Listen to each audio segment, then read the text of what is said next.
अस्सलाम वालेकुम। आज हम पढ़ेंगे जनरल फार्मा और उसका फर्स्ट लेक्चर मैं आज आपको देने वाली हूँ। तो हम स्टार्ट करते हैं।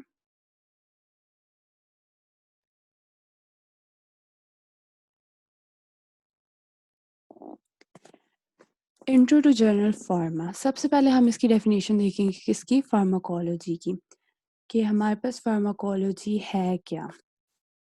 फार्माकोलॉजी हमारे पास है body of knowledge concern with the action of chemicals and biological system. ये तो आ गई रट्टी रटाई डेफिनेशन। इसका असल मकसद क्या है?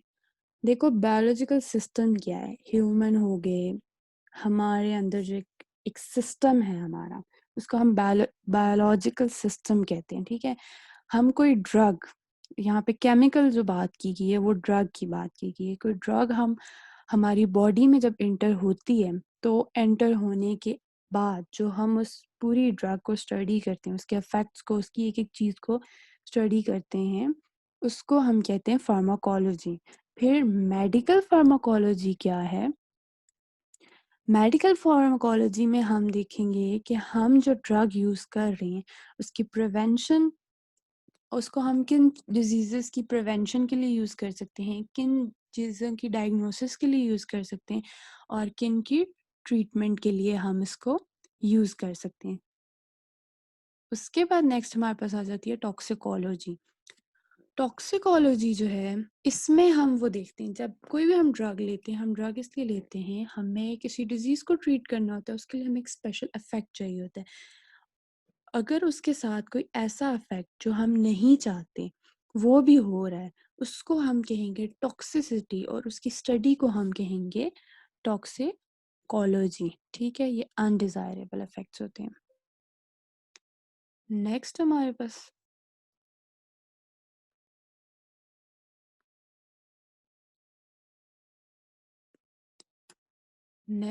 पास आ जाता है, नेक्स्ट हमारे पास ये डेफिनेशन है मिनी कैटसन की, जो इम्पोर्टेंट है, तो मैं यहाँ पे आपको वो एक्सप्लेन करूँगी। सबसे पहली चीज़ क्या आ जाती है कि ड्रग क्या है? ड्रग वो एक सब्सटेंस है जो बायोलॉजिकल सिस्टम पे एक्ट करती है मॉलिक्यूलर लेवल पे, और वो वहाँ पे अपना फंक्शन जो है उस मॉलिक्यूलर लेवल पे सिस्टम में फंक्शन को चेंज करेगी और वो अपना इफेक्ट वहाँ पे प्रोड्यूस करेगी। फिर आ जाता है कि ड्रग रिसेप्टर क्या है? ड्रग रिसेप्टर क्या है? वही जो मॉलिक्यूलर कंपोनेंट्स हैं बॉडी के, जिनके साथ जाके ड्रग इंटरेक्ट कर रही है और जिसके बाद जाके वो इफेक्ट्स कॉज हो रही हैं, उसको कहते हैं ड्रग रिसेप्टर्स। फिर आ जाता है कि डिस्ट्रीब्यूशन फेज क्या है और एलिमिनेशन फेज क्या है। देखो, डिस्ट्रीब्यूशन फेज, एग्जांपल आप लो कि आपने बॉडी में ड्रग ली है। जब आपने कोई ड्रग ली, वो बॉडी में एंटर हुई, एंटर होने से लेके टिश्यूज तक, ये साइट ऑफ एक्शन तक पहुंचने, टिश्यूज या साइट ऑफ एक्शन तक पहुंचने तक जो प्रोसेस है, जो फेज है, उसको हम कहेंगे डिस्ट्रीब्यूशन फेज। नेक्स्ट आ जाता है हमारे पास एलिमिनेशन फेज। एलिमिनेशन क्या? अब ड्रग अपनी जगह पे पहुंच गई। इस फेज का दूसरा नाम ड्रग इनएक्टिवेशन भी है। और ये हम कहते हैं कि जब बॉडी में पहुंच गई, तो उसके बाद बॉडी से वो रिमूव होगी, चाहे वो मेटाबॉलिज्म के थ्रू हो या एक्सक्रीशन के थ्रू हो। ठीक है, उसको हम कहते हैं एलिमिनेशन फेज। इस पूरे प्रोसेस को हम कहेंगे एलिमिनेशन फेज। फिर आ जाती है एंडोसाइटोसिस और एक्सोसाइटोसिस। ये मैं आपको आगे एक्सप्लेन करूंगी, फिलहाल मैं यही बता रही हूँ कि इसमें एब्जॉर्प्शन होती है। जो एंडोसाइटोसिस होती है ना, उसमें एब्जॉर्प्शन हो रही है कैसे? कि वो सेल मेम्ब्रेन में एक स्पेसिफिक पोर्शन पे आके मटेरियल लगा है, ठीक है, उसने वहाँ पे सेल मेम्ब्रेन ने इसको इनक्लोज किया है और वो सेल में एंटर हो गया है। और एक्सोसाइटोसिस क्या होता है? वो उसको ऑपोजिट होता है। अब मटेरियल वेसिकल की फॉर्म में सेल से बाहर आ रहा है। ठीक है, फिर आ जाता है कि परमिएशन क्या है? परमिएशन किसी भी मॉलिक्यूल से यहाँ मुराद ले रहे हैं ड्रग। जब वो बायोलॉजिकल मीडियम में एंटर हुई है, तो जो उसकी मूवमेंट है हम उसको कहेंगे परमिएशन। नेक्स्ट हमारे पास आ जाता है फार्माकोडायनेमिक्स। फार्माकोडायनेमिक्स क्या है? ये फार्माकोडायनेमिक्स और फार्माकोकाइनेटिक्स, ये दोनों चीज़ें इंपॉर्टेंट है, यहीं पे डेफिनेशन याद कर लें आप।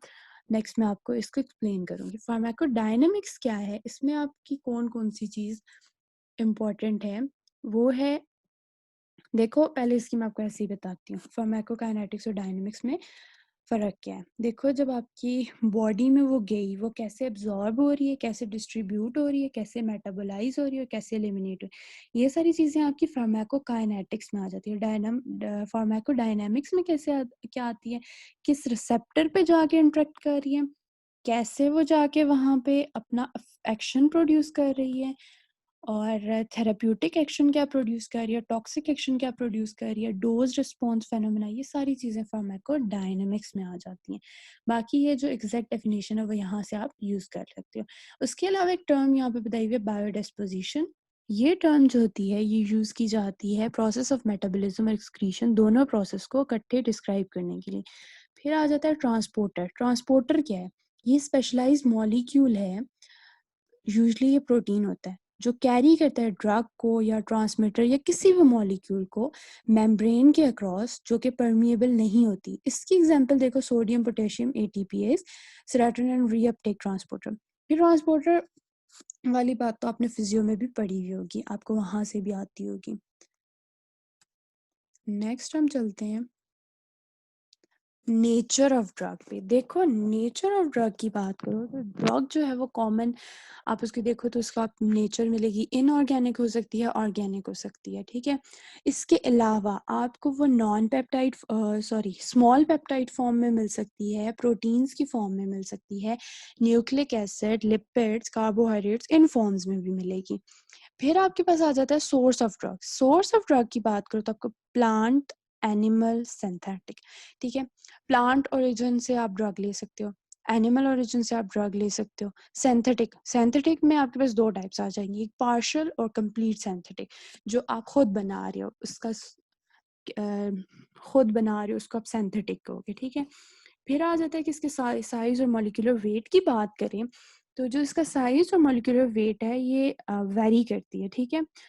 और इसमें एग्जांपल दी हुई है कि इसका लोएस्ट मॉलिक्यूलर वेट आपको ड्रग का 7 मिलता है, वो लिथियम में।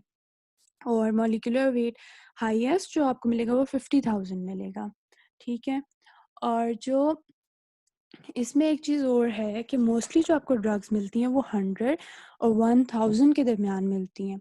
और जो ड्रग्स 100 से स्मॉल होंगी, ठीक है, वो इफ़ेक्टिव नहीं होती, वो सही तरह अपना एक्शन परफॉर्म नहीं कर सकती। और जो 1000 अबव होती हैं उनका क्या ड्रॉबैक है कि वो प्रॉपरली बॉडी में डिस्ट्रीब्यूट भी नहीं हो सकती और ना ही वो अब्जॉर्ब होती हैं बॉडी में, ये उसका ड्रॉबैक है। फिर नेक्स्ट चीज़ हम पढ़ेंगे ड्रग रिसेप्टर बॉन्ड्स।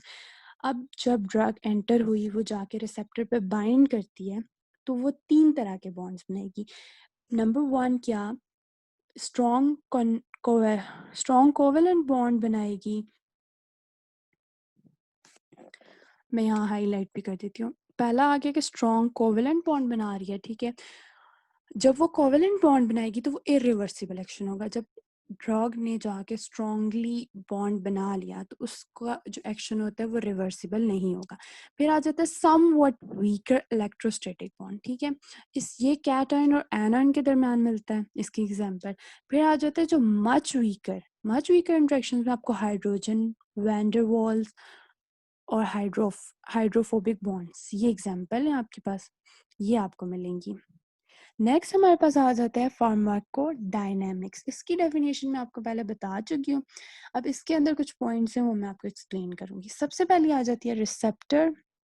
रिसेप्टर होता क्या है वो मैंने आपको डेफिनेशन में बताया है कि वो क्या होता है, ठीक है। अब जब ड्रग आती है बॉडी में एंटर होती है तो वो आके ड्रग अपने रिसेप्टर के साथ जब बाइंड करेगी, ठीक है। तो रिसेप्टर आपके पास काफ़ी डिफरेंट टाइप्स के भी होते हैं, ये हम आगे पढ़ेंगे, ठीक है। और अगर तो जो ड्रग आके रिसेप्टर के साथ बाइंड की है, ठीक है, वो एक्टिवेशन कॉज कर रही है रिसेप्टर की तो वो एगोनिस्ट है। अगर वो इनहिबिशन कॉज कर रही है रिसेप्टर की तो वो एंटागोनिस्ट है। इनर्ट बाइंडिंग साइट क्या चीज़ है, ये एक और चीज़ आ गई। इनर्ट बाइंडिंग साइट जो है ये होता है कि जो ड्रग आई है वो आके बाइंड कर रही है मॉलिक्यूल्स के साथ, लेकिन वो ऐसी जगह पे बाइंड कर रही है जो रेगुलेट नहीं करेगी। वहाँ पे इफेक्ट प्रोड्यूस नहीं होगा उसको बाइंड करके, इसलिए वो नॉन रेगुलेटरी मॉलिक्यूल्स उसको हम कहते हैं। और जब वो उसके साथ बाइंड करती है तो वो कोई इफेक्ट, मतलब जो डिजायरेबल इफेक्ट हमें चाहिए वो नहीं हमें मिल रहा, इसका ये मतलब है। नेक्स्ट आ जाता है हमारे पास, ये एक डायग्राम है। अब आप ये डायग्राम देखो, ये बताया हुआ उन्होंने ड्रग का, ये रिसेप्टर का और ये उसके इफेक्ट का। ड्रग आई, बाइंड करेगी रिसेप्टर के साथ और उसके बाद आपके पास इफेक्ट शो होंगे। नंबर 1 एगोनिस्ट आपको दिखाया है, ये यहाँ पे आके बाइंड करेगी और प्लस का क्या मतलब है कि वो एक्टिवेट कराएगी, ठीक है। नंबर 2 आपके पास कॉम्पिटिटिव इनहिबिटर का बताया हुआ है। नंबर 3 आपको बताया हुआ है एलोस्टेरिक एक्टिवेशन का है। और नंबर 3 एलोस्टेरिक इनहिबिटर्स का। ये सारी वही पुरानी बातें हैं कि ये आके बाइंड करेगी, कॉम्पिटिटिवली इसको इनहिबिट कर रही है, फिर ये एक्टिवेट करेगा और ये इनहिबिट करेगा, ये वो सारी चीज़ें। और ये ग्राफ है रिस्पॉन्स और लॉग डोज पे, ये आप देख लें।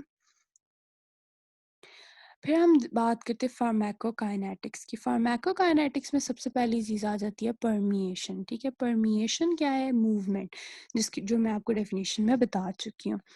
अब इसकी परमिएशन तो हो गया ना कि जो ड्रग एंटर हुई वो जब मूवमेंट जो उसकी आ जाती है उस सारी को हम क्या कहेंगे? परमिएशन। अब ये डिपेंड करती है सेवरल प्रोसेसेस पे। सबसे पहले इसमें आ जाता है कि एक्वस डिफ्यूजन। एक्वस डिफ्यूजन क्या है? जो मॉलिक्यूल्स हैं वो वाटरी सरफेस, जो वाटर में extra cellular intra cellular spaces आ जाती है ना, उनके थ्रू जब वो पास करती हैं, मूवमेंट करती हैं, हम उसको एक्वस डिफ्यूजन कहते हैं, ठीक है। और ये आपको कहाँ पे मिलेगा? ये मोस्ट कैपिलरीज में देखने को मिलता है, वहाँ पे आपको वाटर फिल्ड स्पोर्स मिलते हैं जो अलाउ करते हैं एक्वस डिफ्यूजन को। और ये डिपेंड करती है फिक्स लॉ ऑफ डिफ्यूजन पे, जो मैं आगे बताऊंगी। नंबर 2 आ जाती है आपके पास लिपिड डिफ्यूजन। लिपिड डिफ्यूजन क्या होती है? ये पैसिव मूवमेंट होती है। ये लिपिड बायलेयर के थ्रू जो डिफ्यूजन हो रही है उसको हम कहते हैं लिपिड डिफ्यूजन। ये भी डिपेंड करता है फिक्स लॉ ऑफ डिफ्यूजन पे। नंबर 3 में बस आ जाता है transport by special carriers. Transport by special carriers की बात करो तो जो ये ट्रांसपोर्ट है, देखो अब हो रही ये भी मेम्ब्रेन के थ्रू है, लेकिन ये मेम्ब्रेन इम्परमिएबल है, तो हमें एक स्पेसिफिक कैरियर चाहिए जो हमें, फॉर एग्जाम्पल एक पुल से पार जाना है, आप उस पुल को मेम्ब्रेन समझ लो, आपने उस पुल से जब पार जाना है, फॉर एग्जाम्पल दिस ना, ये एक पुल है आपके पास, आप यहाँ हो और आपको यहाँ जाना है, ठीक है। तो ये जो दरमियान में पुल है, मतलब दरिया पार करना है ना आपने, तो ये जो पुल है ये आपका एक कैरियर है जो आपको इस पार से उस पार लेके जाएगा। तो इसको हम कहते हैं कि स्पेशल कैरियर्स। ये मैंने आपको जैसे एग्जांपल दिया, ठीक है। और ये एंडोजीनियस सब्सटेंसेस होते हैं जो आपको मैकेनिज्म्स के थ्रू कैरी करते हैं, ट्रांसपोर्ट एक साइड से सेल मेम्ब्रेन की एक साइड से दूसरी साइड तक लेके जाते हैं। फिर नेक्स्ट आ जाती है एंडोसाइटोसिस और पिनोसाइटोसिस। एंडोसाइटोसिस और पिनोसाइटोसिस ये मैं आपको बताती हूँ आगे। इसमें देखिए, आप देखो ये डायग्राम, पहले देखो एंडोसाइटोसिस। एंडोसाइटोसिस में क्या हुआ, ये मॉलिक्यूल्स आप देख रहे हैं, ठीक है। ये पहले यहाँ पे आए, यहाँ पे इन्होंने बाइंड किया, ठीक है। उसके बाद ये यहाँ पे इन्होंने बाइंड किया,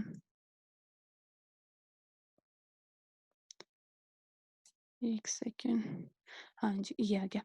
ये यहाँ पे उसने बाइंड किया, उसके बाद यहाँ पे ये पिट बनी, फिर इसको यूं अनसर्कल होके ये क्या बन जाएगा? Coated vesicle. ये यहाँ थे, ये यहाँ से यहाँ आ गए, इसको क्या कहते हैं? एंडोसाइटोसिस। इस पूरे मैकेनिज्म को हम एंडोसाइटोसिस कहेंगे। नेक्स्ट हमारे पास दूसरी साइड देखो तो पिनोसाइटोसिस है, ठीक है। इसमें क्या है? ये बाइंड नहीं करता, ठीक है। ये यहाँ से आया, इसमें एंटर हुआ, ये वेसिकल बना, ये साइटोप्लाज्म के अंदर चला गया, ये ऐसे होता है। थोड़ा सा इसमें डिफरेंस है, ये है तो ये सारी बचपन की बातें आप लोगों की। नेक्स्ट एक और डायग्राम देखो, आप ये देखो, पैसिव डिफ्यूजन हो रही है वाटर सॉल्युबल ड्रग की थ्रू एन एक्वस चैनल या पोर, ठीक है। ये एक्वस डिफ्यूजन आपकी, हाँ एक मिनट में आपको जूम आउट करके दिखाती हूँ। हाँ, अब आपको सही नज़र आ रहा होगा पूरी डायग्राम। मैं हाइलाइट भी करती हूँ साथ में। ये देखो, ये आपके पास था, ये जो आ रही है ड्रग यहाँ पे, ये आ गई वाटर सॉल्युबल ड्रग, ठीक है, एक्वस चैनल से या पोर से। दूसरी साइड देखो तो पैसिव डिफ्यूजन है, ये लिपिड सॉल्युबल, ये लिपिड लेयर है, ये ड्रग थी, ये यहाँ आ गई। अब तीसरी साइड देखो कैरियर, ये कैरियर है आपके पास, ये यहाँ से इसको यहाँ तक लेकर है, ये मैकेनिज्म है टोटल। ठीक हो गया आपके पास। नेक्स्ट हम चलते हैं फिक्स लॉ ऑफ डिफ्यूजन, ठीक है। अब ये इंपॉर्टेंट है आपके पास, ये आ गया हमारे पास फिक्स लॉ ऑफ डिफ्यूजन। अब फिक्स लॉ ऑफ डिफ्यूजन हम यूज क्यों करते हैं, वो प्रिडिक्ट करता है rate of movement of molecule को अक्रॉस अ बैरियर, ठीक है। अब इसमें ना ये इक्वेशन याद रखनी है आपने, ठीक है।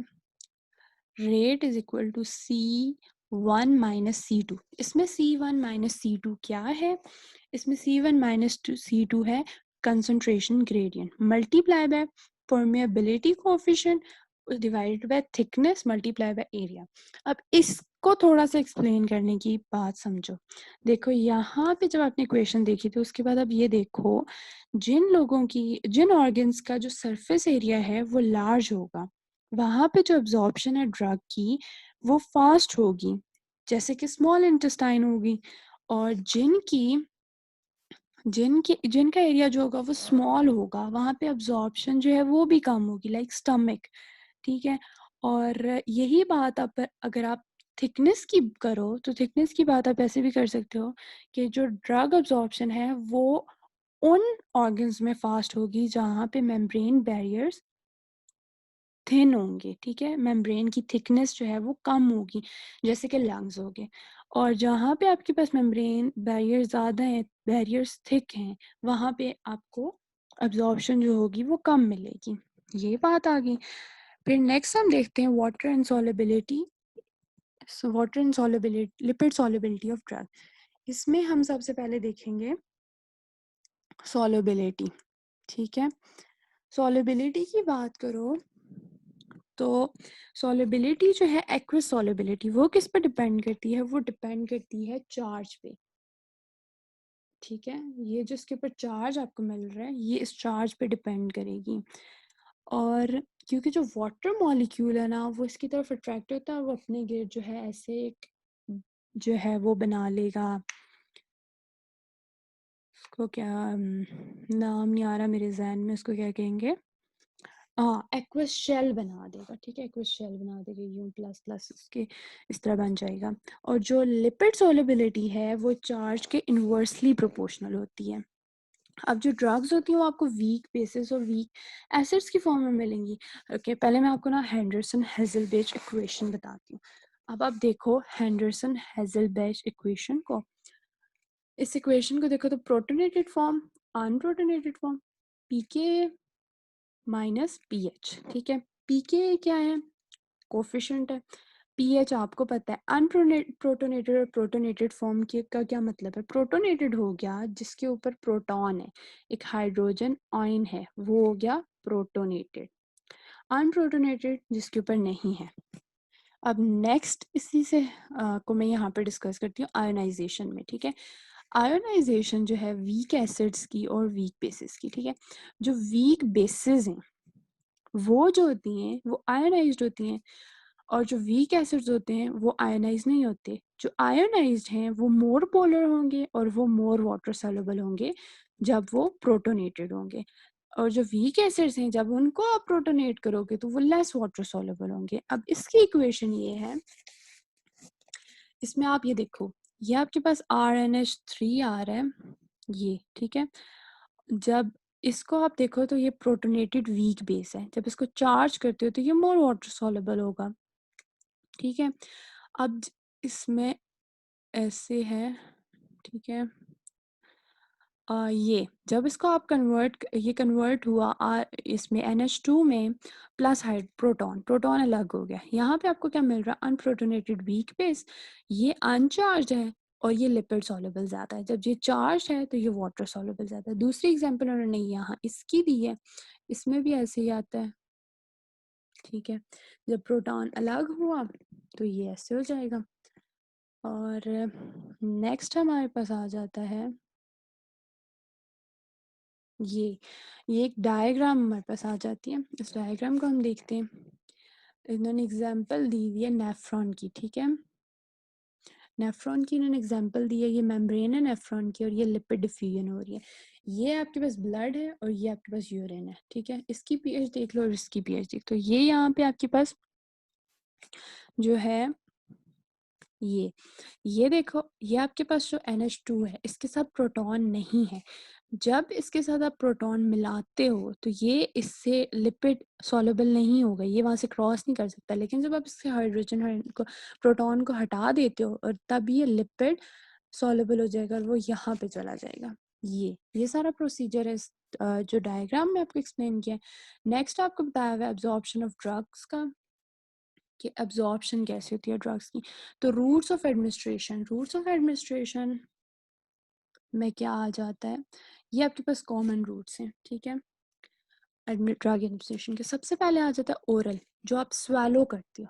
इसमें आपको मैक्सिमम कन्वीनियंस, मतलब सबसे आसान तरीका आपके पास ओरल ही है। अब्जॉर्प्शन इसकी जो होती है वो स्लो होती है, ठीक है।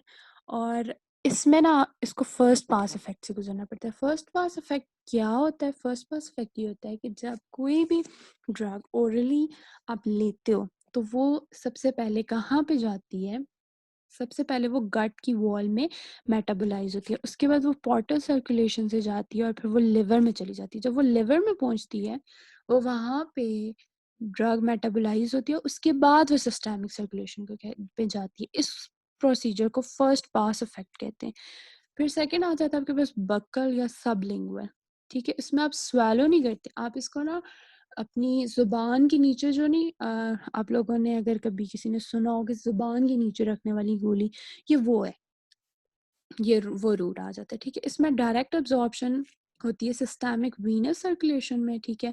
और इसमें आपके पास फर्स्ट पास इफेक्ट नहीं आता है, पैटिक वाली साइड पे ये नहीं जाती। इंट्रावीनस आपको पता है जो आईवी इंजेक्शन लगते हैं, इसका फ़ायदा क्या है? ये इंस्टेंटेनियस होता है और कंप्लीट एब्जॉर्प्शन होती है इसमें आपके पास बायो अवेलेबिलिटी जो होती है वो 100%। बायो अवेलेबिलिटी मैं आपको बताऊंगी क्या होती है। पोटेंशियली देखा जाए तो ये डेंजरस होता है, जैसे कि फ्लेबाइटिस हो सकता है और काफ़ी इसके साइड इफ़ेक्ट्स आ जाते हैं। इंट्रामस्कुलर जो है ये फास्ट होता है और मोर कंप्लीट होता है, ठीक है। और इसकी बायो अवेलेबिलिटी हाई है ओरल से, ठीक है। लार्ज वॉल्यूम आप इसमें दे सकते हो अगर ड्रग इरिटेटिंग ना हो। ये नहीं है कि कोई ऐसी ड्रग हो जो इरिटेट करने वाली हो और आप उसके लार्ज वॉल्यूम दे दो तो बाद में वो बेचारा आपके पास मुंह उठा के आ जाए कि ये डॉक्टर साहब गलत इंजेक्शन लगा दिया आपने, वो वाली बात हो जाएगी। इसमें फर्स्ट पास मेटाबॉलिज्म नहीं होगा। सबक्यूटेनियस की बात करो तो इसमें आपको इंट्रामस्कुलर रूट से स्लो अब्जॉर्प्शन होती है और इसमें फर्स्ट पास मेटाबॉलिज्म नहीं होता। रेक्टल, ठीक है। रेक्टल जो है पार्शियल अवॉइड, इसमें आपको पार्शली फर्स्ट पास इफेक्ट मिलेगा, ठीक है। फुल अवॉइड नहीं होगा। इसमें आप लार्ज अमाउंट ड्रग की दे सकते हो और ऐसी ड्रग जिनमें अनप्लेजेंट टेस्ट हो वो आप दे सकते हो, ठीक है। और इसका सबसे बड़ा ड्रॉबैक ये है कि ये सोशली एक्सेप्टेबल नहीं है। हमारी सोसाइटी में ये आप नहीं यूज़ कर सकते, यही कह सकती हूँ मैं। इनहेलेशनल मतलब जो जिनको अस्थमा का प्रॉब्लम होता है, आपने उनको पास देखा होगा, वो लेते हैं, ठीक है। ये वो आ जाता है, इनहेलेशन रूट आ जाता है। इसमें हम मोस्टली ये देखो अस्थमा का इन्होंने लिखा हुआ है, हम रिस्पिरेटरी डिजीज़ के लिए देते हैं ताकि वो डायरेक्ट इनहेल होके लंग्स में जाए और वो वेरी रैपिड एब्जॉर्प्शन होती है उसकी। ये गैसेस इसमें यूज़ की जाती हैं। टॉपिकल रूट जो होता है ये स्किन पे हम अप्लाई करते हैं, ये हम स्किन की ही डिजीज़ के लिए मोस्टली देते हैं, या फिर mucus membrane of eye, ear, nose, throat, airway या वेजाइना, इसमें भी हम टॉपिकल देते हैं ताकि आपने जो local effect produce, for example skin पे आपकी कोई इन्फेक्शन हुआ है तो वो आप टॉपिकल ड्रग दोगे ताकि वहीं पे इफेक्ट करे, इसको कहेंगे लोकल इफेक्ट। ट्रांसडर्मल आ गया, ट्रांसडर्मल रूट जो होता है वो इन्वॉल्व करता है application to the skin for systemic effect, ये सिस्टेमिक इफेक्ट के लिए होता है। अब्जॉर्प्शन इसकी जो होती है वो वेरी स्लो होती है, ट्रांसडर्मल पैचेस की फॉर्म में यूज़ होता है, ठीक है, क्योंकि थिकनेस होती है ना स्किन की, इसलिए इसमें अब्जॉर्प्शन स्लो होती है। और लेकिन यहाँ पे फर्स्ट पास इफेक्ट जो है उसको आप इजीली अवॉइड कर सकते हो। फिर आ जाता है आपके पास distribution of drug, determinants of distribution of drugs. Distribution of drugs में हम डिस्ट्रीब्यूशन के डिटर्मिनेंट्स की बात करेंगे। डिस्ट्रीब्यूशन के डिटर्मिनेंट्स की बात करो तो आपको size of organ, blood flow, solubility और बाइंडिंग, ये 4 चीज़ें हैं जिन पे एडमिनिस्ट्रेशन अब्जॉर्प्शन जो है वो डिपेंड करती है।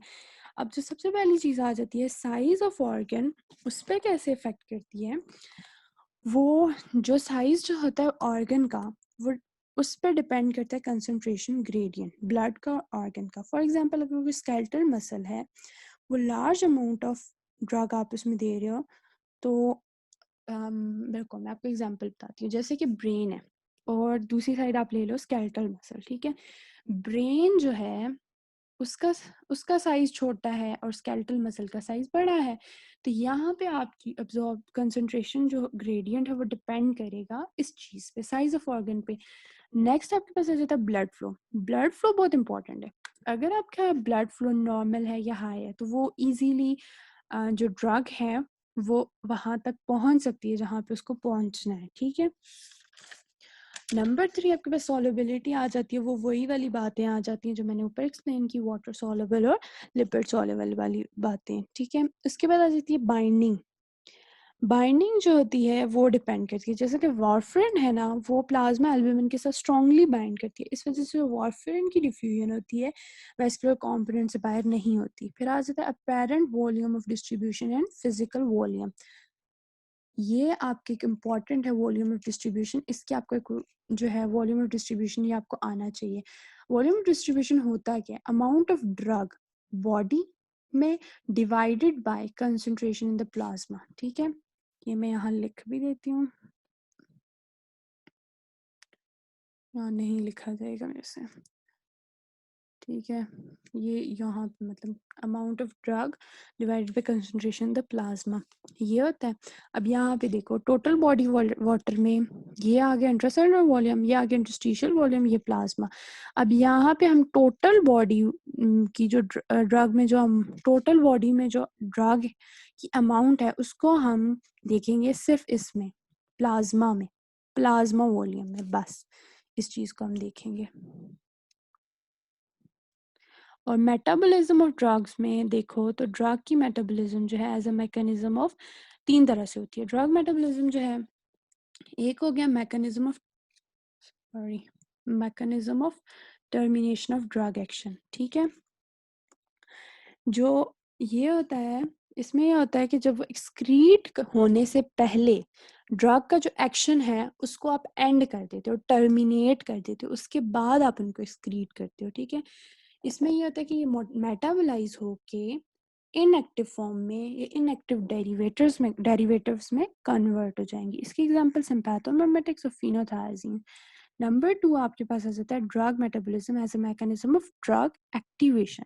इसमें आपके पास एक चीज होती है प्रोड्रग। प्रोड्रग क्या होता है, वो एक्टिव फॉर्म में नहीं होती, जब आप उसको देते हो ना, वो बॉडी में एंटर होती है ना, तो उसके बाद वो कन्वर्ट होती है एक्टिव मेटाबोलाइट्स में, इसलिए उसको प्रोड्रग कहते हैं। इसकी एग्जांपल लीवोडोपा और मिनॉक्सिडिल। जब इसको आप बॉडी में एंटर होगी तो ये वहां पे जाके अपने एक्टिव मेटाबोलाइट्स में कन्वर्ट होती है, वरना ये इनएक्टिव होती है। दूसरा आ जाता है ड्रग्स जिनमें एक्टिव मेटाबोलाइट्स के साथ बॉडी में एंटर होती हैं, ठीक है, जिसमें मॉर्फिन आ जाती है और कुछ बेंजोडाइजेपिन्स आ जाती हैं। फिर आ जाती है ड्रग एलिमिनेशन विदाउट मेटाबॉलिज्म। बहुत सारी ऐसी ड्रग्स हैं जो मेटाबॉलिज्म के बगैर ही एक्सक्रीट आउट हो जाती हैं, जिसमें एग्जांपल है लिथियम और उसके अलावा काफ़ी सारी और भी हैं। फिलहाल आज के लेक्चर के लिए इतना ही। ये आपके मिनी कैटजन का फर्स्ट चैप्टर जो इंट्रोडक्शन वाला है हाफ हो गया, हाफ में आपको नेक्स्ट लेक्चर में बताऊंगी। Thank you so much. अल्लाह हाफ़िज़।